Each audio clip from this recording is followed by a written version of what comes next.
Hello everybody, welcome to OCHD and welcome to another Jumputi Heroes predictions / discussion video. Today we're going to be talking about the 4.5 anniversary. Now obviously they've given us no real hints or indications on what could be coming for the 4.5 anniversary, so I kind of made it all up. I guess you could say this is more of a concept event than anything else, but I came up with a theme, I came up with a whole bunch of units, and I just said, you know what, let's come up with like around a 3-week event, a bunch of units that fit a theme, and let's just see what happens. Now the game's kind of going through this weird transitional period where we're getting loads more limiteds and like just seems maybe a little bit more money hungry. I don't know. Lots of things have been happening in the last few months that have skewed my view of how the game might look moving forward. However, for this event, I've gone nice and simple, you know, 1 Muso, 2 limiteds, 3 heroes, and then a bunch of event units. So, we're going to talk about those. First off, let's talk about the theme. The theme for my concept event is time, but I'm not talking about time powers necessarily. I'm talking about time travel. Like, the characters did some stuff in the future, characters did some stuff in the past, they switched between the two. That's what we're looking at here, and I'm sure you can think of some of the characters I would come up with straight away. One of them I haven't included. There's one very, very obvious pick or set of picks that make a lot of sense that I haven't included, and that is any of the time-based stuff in Black Clover. I'm sorry, I am just a little bit worn out on Black Clover and Jumputi. I know there is a major bias, and I know if this event does end up being time-based, you can bet we'll see some Black Clover. But realistically, we've just had a lot this year, and that's not to say there isn't some other stuff in here that we've seen a lot of this year that we don't necessarily need to see more of. But it's just, I just can't bring myself to put more Black Clover into an event. I'm sorry. I'm sure we'll see more in the future. Don't worry about that. The devs love it, so we definitely see more. But for this event, no Black Clover. Lots of other stuff that I have certain biases towards, and the devs have certain biases towards, but we'll talk about those as we get to them. The first pick is, of course, the Muso. And the Muso, I have chosen one that I am personally the most excited for. There are lots of very strong candidates for Musos. There's also potentially a new rarity at some point, and that might potentially have lots of very strong candidates for it, but we're not sure about that just yet. So we're going to stick with a classic Muso pick, and yes, he is my favourite pick at the moment, and that is the Pharaoh, the King of Games, Atom from Yu-Gi-Oh! And he does sort of fall into a bit of a grey area, because we have historically had all the Musos be version 1s of characters, and I would argue this would still be a version 1. This is version 1 Atom, because we don't have Atom by himself. Now, yes, there is obviously like Yugi when he has the Millennium Puzzle on, and he has atoms possessing him, sort of, and that is most of the versions of Yugi we have. But I would argue different name, different character, and it is a different character technically. And I just don't care. I just think he's cool. I think he'd make a really cool Muso, so I'm not hearing it. I'm not hearing it. He is going to be very, very cool when added. I'm confident he will be a Muso. Whether he'll be added here, or in a year, or in 2 years, 5 years, whatever, I don't know. But I'm confident he will be added as a Muso. And yeah, I guess his ultimate attack would be from the final arc of Yu-Gi-Oh! Proper, which is anything before GX, I guess. The final arc where he summons all 3 god cards and they become the creator god of light Horakti, which is a very cool moment, so I'll be pretty happy to see that in the game, and very fitting of the Muso tag, I would argue. And the relation to time is obviously he is from ancient Egypt, and that entire whole arc is set in ancient Egypt, and it's kind of like a whole time fuckery. It's whatever. Moving on. Moving on, we have another, I would argue, a character that is tied to time travel a lot in his series, not just in his original application, but beyond that. You probably know who I'm talking about. It is, of course, Trunks from Dragon Ball. In like Xenoverse, he's your buddy, he's your guy, he's your time travel accomplice, and he definitely in multiple scenarios throughout the series, throughout different spin-offs, is used as sort of like the guy, the time travel guy. But we're talking more about the original series here, and there's lots to talk about in terms of Dragon Ball. Definitely Dragon Ball.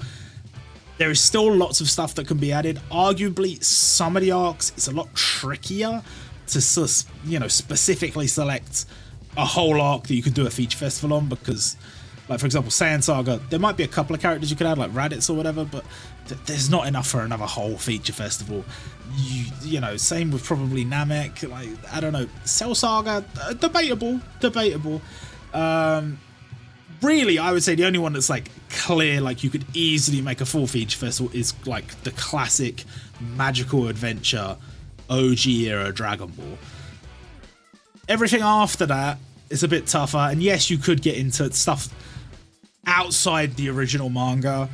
There is definitely an argument that Dragon Ball Super and stuff like that could be added at some point in the future. Whether it's eligible or not is slowly becoming less and less relevant, because we're seeing more and more stuff get added that is not necessarily it's not necessarily from the original manga. You know, it's not necessarily from Shonen Jump. We've seen characters added from outside of Shonen Jump. We have seen pages from different magazines added into the game. We've seen characters even like Bardock, where the original panel was literally one panel of Bardock, and they turned that into a full character using stuff from outside. And yeah, now we've got the biggest step, I would argue, which is the Nisekoi spin-off that's going to be added to the game. And that one, other than the fact it is Nisekoi in name, it never featured in Weekly Shonen Jump. It was purely like a spin-off. It was its own thing. It was not featured in the magazine. So many would argue that loads of Dragon Ball stuff fits into that sort of puzzle piece, you know, that sort of outline for how stuff can be added from outside of the series. So yeah, we could see more Dragon Ball stuff moving forward, but focusing on actual Dragon Ball proper, the stuff that was in Weekly Shonen Jump, the stuff that is 100% okay, clear to go. Trunks has not had a limited. I think Trunks is deserving of a limited. You could argue that there's still a lot of other stuff that's deserving of limiteds that we don't have from Dragon Ball. Like for example, Super Saiyan 2 Gohan is like a standard gacha unit, and they've never revisited that. Like, that's crazy. Like, he was like one of the big first picks for an LR in Dokkan, because it was like such a huge moment in the series. He's still only a standard gacha. That's crazy. I know we've had a limited Gohan, we have Ultimate Gohan, but still, like, come on. But yes, obviously Trunks travels back in time to help out the Z Fighters, and then once he gains some experience and he helps save the world, he goes back into the future to get revenge on the androids, and it's just cold. It's so awesome. It's one of the dopest moments in the series, and very deserving of a limited, I would argue. Very deserving, and I know loads of people that would summon for him. Now, in terms of the formats of these banners and stuff, there's 2 limited banners, and they would be separate from the Muso banner. So the 2 limited banners, much like, I guess, banners we've had in recent months, it would be a limited with a few standard gacha units, and then a separate limited on a separate banner, but with the same standard gacha units featured, except in this case we obviously have a Muso to talk about. They would just be on their own separate banner. That's how they normally do things for Anniversary, so I think that's how they would do it in this event as well. Maybe there is an argument that moving forward they need to change the Muso banner format, but they've shown no signs of doing so I'm not really expecting it. Then our final pick for a limited, yes, I'm a little bit biased here, but the devs also have their own biases, and it's just, you know, it is what it is. I'll just reveal it. It's Hibari Kyoya. Yes, we've had lots of versions of Hibari. Yes, we've had lots of Take Your Hitman Reborn content. You could make lots of arguments here. I've let my bias get the better of me in choosing Hibari over maybe one of the Black Clover picks, but don't care. I just don't care. First things first, I think we need a transforming unit for the anniversary. It's been about 6 months since the last anniversary. Well, I said about 6 months. It's been 6 months between the anniversary and the half anniversary, if you can believe it. And transforming was introduced then and then hasn't been touched since. Now, with dual units, there was a period where we got the dual units added and then they just didn't add anymore for a little while. And I think, you know, they're testing the water, they're seeing what they could do with the mechanic, they're seeing what they want to do with the mechanic moving forward after having implemented one and seeing, you know, just seeing how people respond to it and how it works out in PvP and stuff. But I think 6 months is a long enough period that we should have moved past that now, and we should be able to say, okay, transforming units, here's how we're going to use them moving forward. And I think this would be a very cool transforming unit. We have the future Hibari and we have the past Hibari, and the difference between the two is obviously the future Hibari is stronger, but the past Hibari has the Von Gola ring, whereas the future Hibari only has like these rings that break almost straight away because he's too powerful for them. So they both bring something unique to the table, which would be a good way to look at their skills and try and bring something unique to the table with each of their different skills. And you could transform between the two. It's a transforming unit, obviously. And if you know, I've kind of explained their relation to the theme, but this is from the future arc of Reborn, so an arc that hasn't been touched that much, might I add. I know they've done a lot of Reborn content, but they haven't touched the future arc that much. And yeah, I just think it would be a very cool limited. I will be the first to admit that yes, we've probably had too much Reborn this year. Yes, a 4th Hibari Kyoya is probably not what we need right now, but he doesn't have a limited. And, you know, it's better than another limited sooner, I would argue. And he's really popular and really cool. So, there you go. Moving on to the hero grade units. Now, the hero grade units would be featured... I've got 3 here. It might be 2. Arguably, they might do what they have been doing in the last few months, where they take one of the hero grade units, they upgrade it to a limited. In which case, we could have 3 limiteds, 2 hero grade units, but my argument here is we would have 2 limited banners and 3 hero grade units, and I think that would work for an anniversary because you also have the Muso. So hopefully that's what they do. So these 3 hero grade units would be featured on each of the limited banners, would not appear on the Muso banner. And let's start off, we were talking about popular characters, let's talk about a really popular character, and that is Ryusui Nanami from Dr. Stone. Dr. Stone has gotten content here and there, it has had a feature festival, but they haven't gone crazy with it. They haven't gone over the top. They've used it very sparingly for what I would argue is quite a popular series that has a lot of content they haven't touched, that definitely could be on the cards for another feature festival in the near future. They haven't really touched it too much. They haven't really done too much content for it, and it's a bit surprising. More surprising than that is the fact that Ryusui Nanami not in the game yet, and totally would have made sense to be added by this point. So, considering how popular he is, absolutely mad that he's not. I mean, maybe they have him planned for the future. I don't know. They probably do, but crazy to me that he hasn't been added yet. Very fitting of a hero grade unit, though arguably could be a limited. It's a bit tricky with Dr. Stone, but could be a limited. And obviously, in terms of the theme, Dr. Stone is set in the future because all the characters were frozen in stone in the past, blah, blah, blah. This is Ryusui, free from the stone, from the past to the future. So, he's earned his spot. He's earned his spot. Next up, we have Minato from Naruto. Now, this unit already exists in the Tier 1 version of the game. So, you may already know about that. You may already know that he exists. But it's been a while. It's been a while since he's been added, and very quickly we are seeing his sprite start to look kind of old compared to the newer stuff being added to the game. As more and more newer stuff gets added with sharper and cleaner sprites, his is starting to look older and older. And they haven't released it. Definitely you could make an argument that Casey and Minato could be a limited. 100%. But the more time that passes, the more I think you kind of got to get him out. Doesn't necessarily have to be limited, can be standard gacha, could be an event unit, I guess. But I think people will go crazy for this version of the unit. It's just that is my issue. The sprite and the animations starting to look a bit old.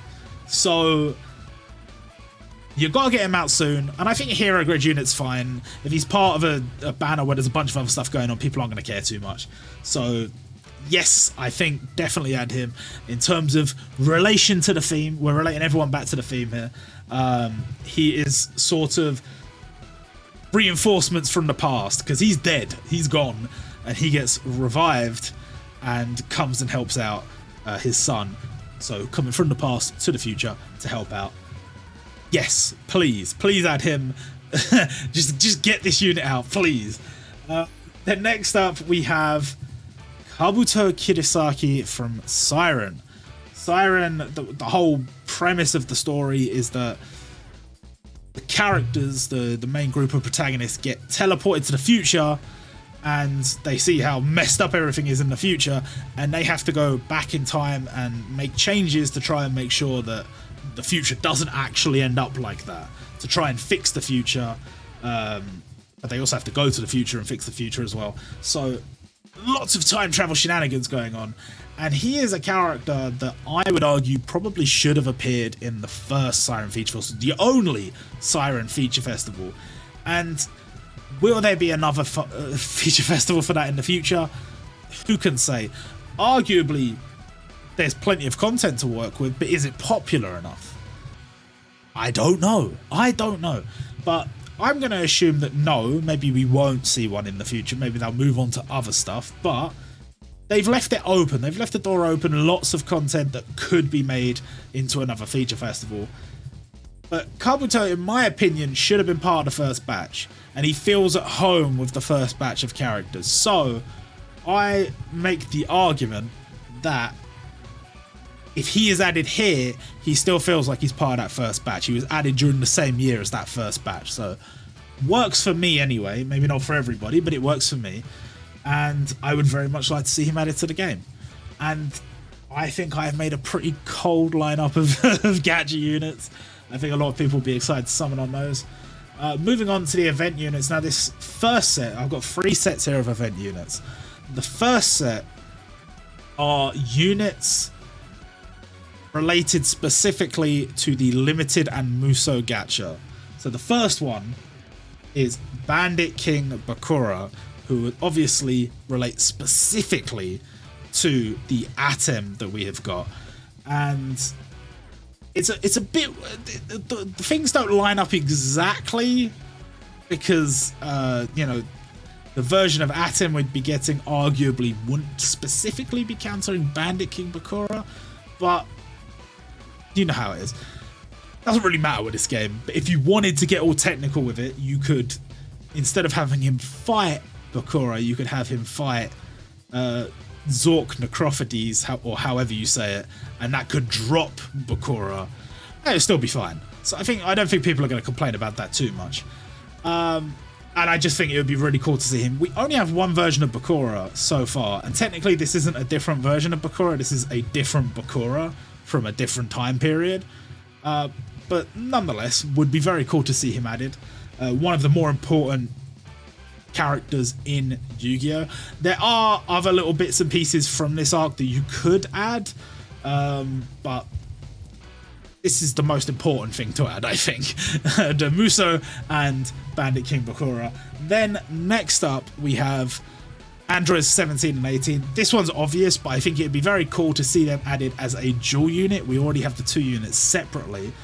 Just to see those sprites updated, have them as a dual unit, and they're countered by Trunks. I don't think they've ever done it. Have they ever done it where a dual unit is countered by a limited non-dual unit? Like, we've had a free-to-play dual unit that's not countered by a dual unit. I don't think they have.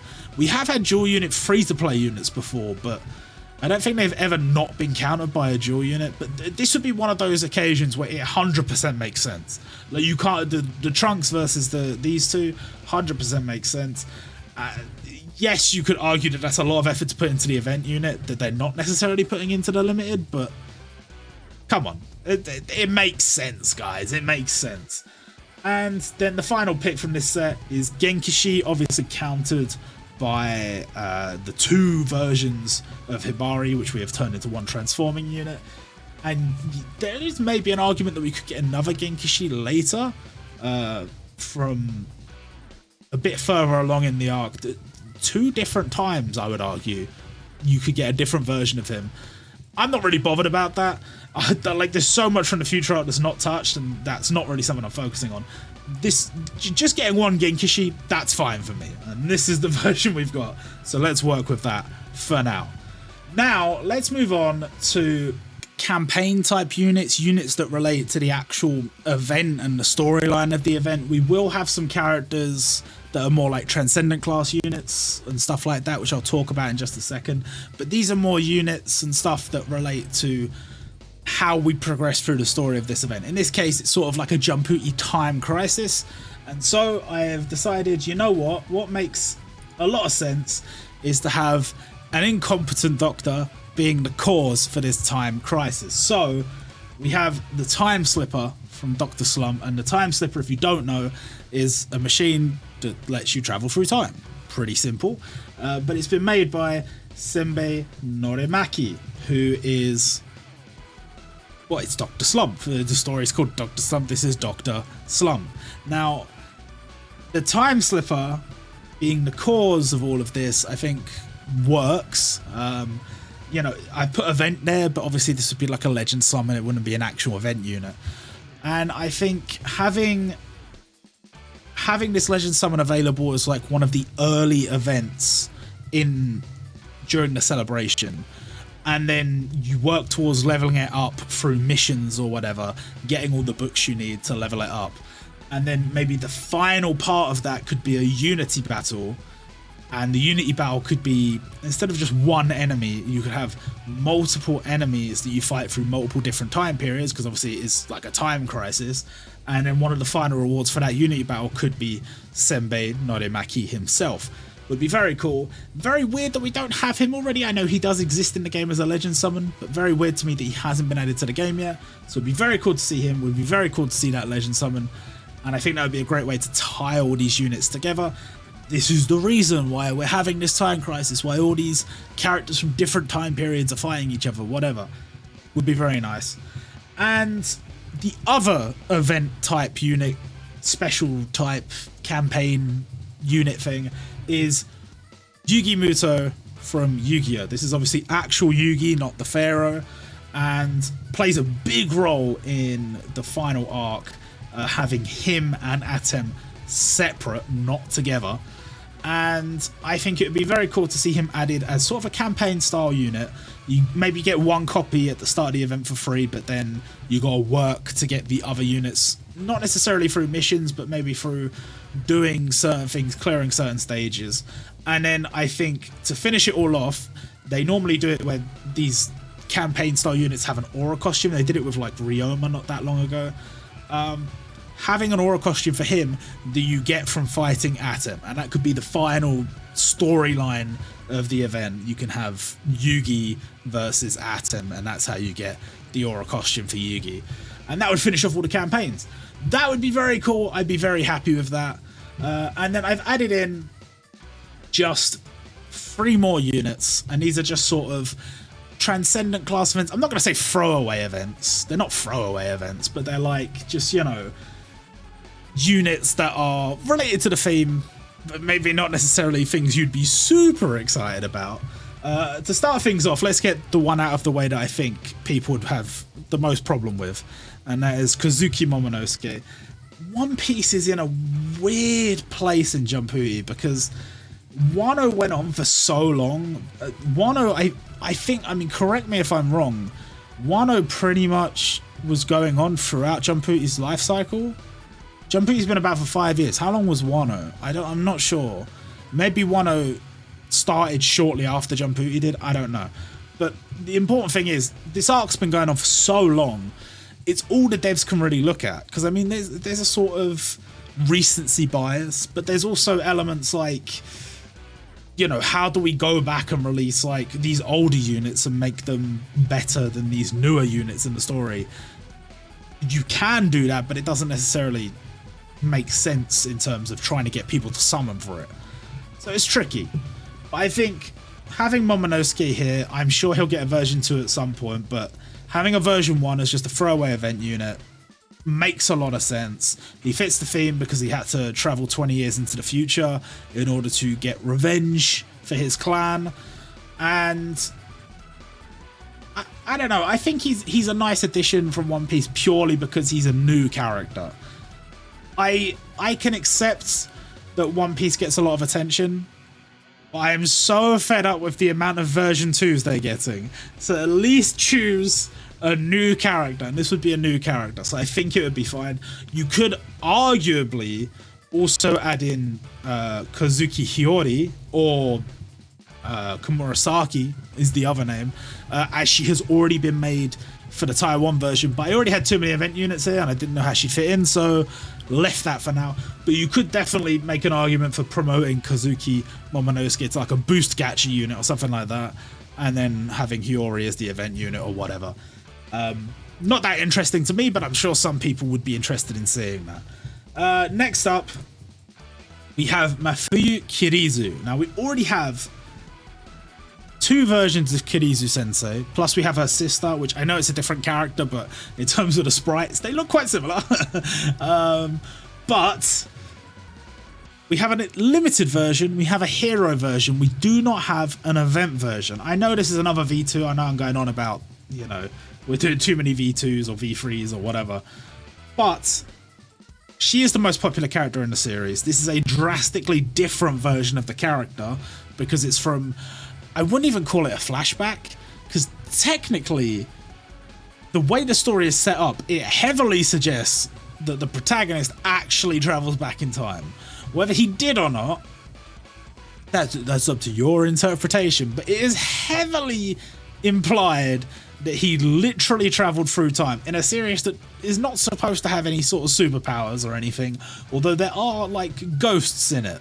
There are actual characters in the story, so maybe there's more to the story than meets the eye. I don't know, but yes, this is sort of from before she became a teacher, before she was like the world-renowned ice skater, back when she was just a high school student, the same as the protagonist. And I think this would be a very cool addition. This would be a very nice way to round out the versions of her that we have. We have the limited, we have the, which is like from the end of the story. We have the standard gacha, which is from like the start of the story. And then we have the flashback version. Very, very cool. We don't have much We Never Learn content to work with anymore. It's almost all going to be version 2, version 3, version 4s. So might as well get this out of the way. Might as well get this out of the way. And then the final one is Komatsu from Toriko. I would love to see some more Toriko content. We still are missing Zebra, which is like a weird exclusion.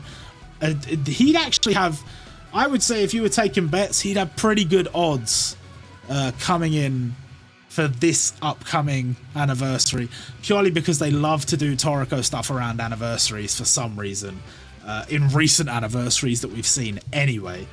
But the relation to time here is a bit of a weird one, because towards the end of the story, Komatsu and a bunch of other chefs have to enter the back channel, and there's a whole bunch of stuff they end up having to do there, including like cooking and making cooking equipment and preparing ingredients and whatever, that takes years and years and years and years and years. But due to the nature of the back channel, this is all stuff that's happening in a matter of moments in the actual timeline. So this Komatsu has had years and years and years of experiences in a very short period of actual time.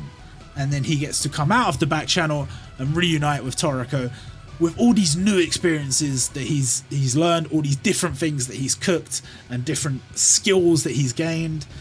And I think this would be a good way to reintroduce Komatsu. Again, we already have a Komatsu version 1 that is an event unit, but I think this would be a good way to introduce a version 2. He's still an event unit, but I feel like that's fitting for him. As a character, he makes sense as an event unit, but just make him good. Make him good. And yeah, just would be a very cool addition. If we're going to do a bit of Toriko around the anniversary, why not? And we're still waiting on that Toriko Feature Festival. And I feel like we're going to be waiting for a little while. But I'm praying for my fellow Toriko fans that it will come eventually. And we will see a bunch of the cool characters that haven't been added to the game yet implemented at some point. But anyway, that's the event. And that's pretty much all for me. Hope you guys enjoyed. And I'll have more videos and stuff coming in the coming weeks. Various topics, including the news for the sports festival. So look forward to that. And until then, I will see you guys next time.